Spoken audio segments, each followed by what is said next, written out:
Pupunta ka ba sa Japan? May mahalagang balita para sa iyo.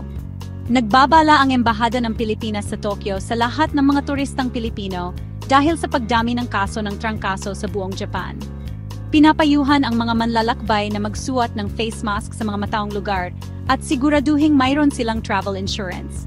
Kasunod ito ng pagkamatay ng 48 taong gulang na aktres na Taiwanese na si Barbie Hsu, na binawian ng buhay dahil sa pulmonya habang nasa Japan. Bagamat hindi direktang konektado sa paglaganap ng trangkaso, ito ay isang paalala sa mga panganib sa kalusugan. Kaya, kung magbabakasyon ka sa Japan, huwag kalimutang unahin ang iyong kalusugan at kaligtasan. Magsuot ng mask, iwasan ang mga mataong lugar, at kumuha ng travel insurance. Maging ligtas at laging updated saan ka man magpunta.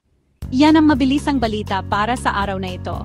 Huwag kalimutang mag-like, mag-subscribe, at ibahagi ang video na ito para updated din ang iyong mga kasama sa paglalakbay. Ingat sa biyahe!